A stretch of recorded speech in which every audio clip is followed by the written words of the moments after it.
On the 1st of December I got the news I was dreading. All of the tests have confirmed the diagnosis. I have stage 4 pancreatic cancer, so basically this will be my last holiday season. I am okay with what is going to come. I am at peace with that. I have had a life well lived. All of my loved ones will be taken care of. I am naturally a private person, so my WW is unaware of my tests. I did not want to worry her until I had answers, so I head home early to have the talk. This is not something I want to do over the phone or text. Well, as you can guess, since I am here, my life changed more than once that afternoon. When I arrived at the house, I noticed the car of one of my business partners in the drive. There was no mistaking it. Flashy, expensive with a personalized license tag. To say this is out of the ordinary is an understatement. I pull up our home camera system on my phone and notice it is in privacy mode, not recording. So I let it be and drove off to my farm property. Now our camera system is for safety and I never look at it unless there is a concern.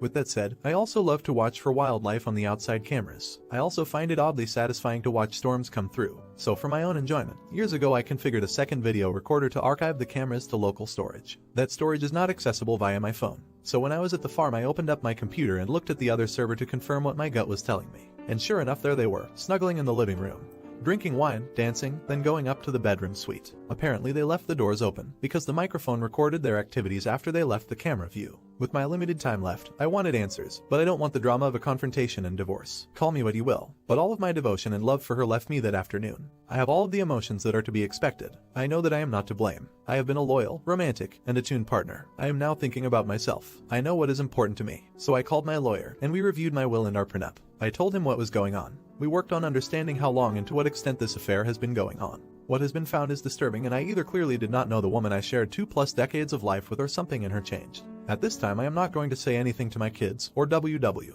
I am going to put on a stiff upper lip and get through the holidays. Give the kids and grandkids one last holiday memory with me involved. I will be the doting father and grandfather, and then try to play the doting husband role. Some background for some of the obvious questions. AP is a widower and is not remarried. He is a business partner, but not a friend. I do not invest with friends. I never married my twins' mother. It was her choice, and I completely agree with her that at that time she made the correct decision. My kids' mother married a very wonderful man when the kids were 7. Sarah and Steve never had kids of their own. I got my head out of my ass when the kids were 3. I have been very involved with them before that, but that is when I started my road to be the father I wanted to be. Sarah and I co-parented well together, and I would call Steve a friend. Sarah, Steve, and I are in our 60 seconds. Jane is almost 60. AP is in his 50 seconds. Jane and I are both in our first marriage. We were in our 30 seconds when we married. What do I need? An outside outlet and release valve. If I am going to accomplish my goal, I need to vent my anger and talk through my situation. What better outlet than internet strangers? I am at peace with how and when my life will conclude. Christmas is a week-long affair every year. Let me know what you're thinking right now in the comments section.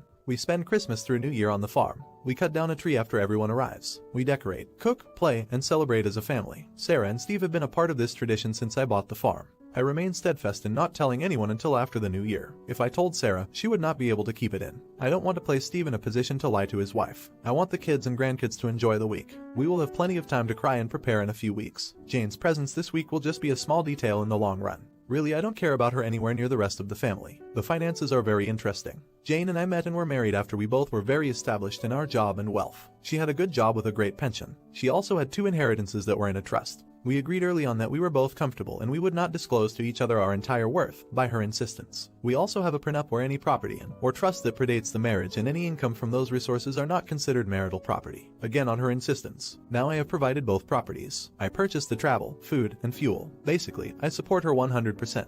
Her income and wealth is spent by herself. She purchased her car, clothes, personal travel, and cosmetic surgery. She is a very beautiful woman on the outside but has shown she is very ugly inside. A few days after I got my diagnosis, I announced my retirement from the nonprofit. Now knowing what I know, I noticed Jane was a bit uncomfortable. I can guess why. I will be around more often. So tomorrow is my last day of work. Now I will be focusing on spending time with the family. I gave the camera server info to my lawyer and gave him access from his office. So I don't know if they had activities again, but I would assume yes. Again, I don't care at this point. I know who I am and what is my worth, and AP is a big step down. As flashy AP is, I am low-key. I drive a 15-year-old pickup truck. I like jeans and t-shirts and coveralls in the winter. I know for a fact that AP does not have anywhere near the wealth that Jane thinks he does. How? Since the trust has invested in his business, I get quarterly financials. I don't tell anyone how much I have, that is between my accountants and me. But let's just say that the trust has been growing for 30 years. I live a modest life, and there is enough there for my great-great-grandchildren to enjoy the farm and have their education paid for. Once Jane knows what she lost, that will be her reckoning. I just won't see it. December really got busy. We did our normal social rounds these last weekends. AP was at one of the parties. It was hard to not keep an eye on Jane and him. I don't think I was caught. With being so busy and wrapping up everything at the job, I have had an easier time keeping it together. Jane has not expressed anything that would lead me to conclude that she knows I know. I am not proud of this, but I still sleep in the same bed. I have been selfish with her as of late. I feel like I am using her, but she has apparently been using me for at least the better part of this year. I am not as honorable as many of you have made me out to be. I hate this small amount of deceit, so don't worry about Jane getting everything because she will not. The trust is in great hands. I have detailed instructions on how it is to be managed. Not an idiot. I personally would leave everything to your kids including the house, and I would make sure that she was left absolutely nothing. I would also not tell her anything about you and get your will and proof all done and separate finances from her and keep your money safe. I would personally leave her broke and homeless with proof of her infidelity, and I would never touch her again and would make excuses all the time, so I wouldn't have to. Let everyone find out at the reading of the will. Not an idiot. That's hard news as it is. To feel abandoned like that after is truly a bitter pill to swallow. In reality, it's very difficult to really know anyone or what they're capable of. Unless you're an extremely good actor, and I'm not on my best days, much less under the crushing weight of your situation, confrontation seems inevitable. If she still cares about you, she will know something is wrong, and she won't stop asking about it. If you're enjoying the video, drop a like and subscribe. My buddy Steve has worked at a small business for over 10 years. Most of his time there has been pretty alright, but recently it has become a remarkably worse place to work. Steve is the most senior employee outside of management and by far the most productive. He's always training new hires, working extra hours, helping other departments, you name it. Pretty often, Steve will come in for a couple hours on his day off to take care of backed up paperwork and general housekeeping of his department. This does wonders for keeping the department running smoothly, especially when they are busy. Management knows about this and approves. Going into the holidays this year, they are absolutely slammed, as usual. Orders are backing up and it's all hands on deck, extra hours, full tilt. After another 60-hour work week, Steve has a couple days off. On his second day off, he decides to go into work for a few hours. He knows his coworkers are likely too busy to be taking care of the side stuff, so he's being a team player and helping out. While he's finishing up and about to leave, Steve's manager comes up to him and they have the following conversation. "Hey Steve, quit messing around, get back out there and do your job." Steve replies, "Hey manager, sorry, it's my day off. I'm not scheduled to work this shift. I'm just helping out, leaving in like 5 minutes." Manager replies, "The hell you are? Get your ass out there." Steve says, "Nope, not happening. I'm going home." The next day, Steve is predictably brought into the office, dressed down, and written up for insubordination. But there's a few things about Steve that you should know, that his employers knew but either forgot or didn't care about. 1. Steve has been getting fed up with his employer for a while now. 2. Steve is quite financially stable, as he works in a high-demand industry, and his wife also has a fantastic well-paying job. 3. Steve is about to become a dad. In fact, he is very close to becoming a dad, right after the holidays most likely. So, Steve is in the manager's office, just finished getting talked down to, and handed his write-up to sign. Steve signs his write-up, and hands it back, along with an envelope with a short letter inside. "What's this?" Manager asks. "By 2 weeks' notice." Cue the backpedaling. Manager is apologetic, asks for Steve to at least finish the holiday rush. The big boss comes in and offers a raise if he stays, the whole shebang. Steve turns it all down.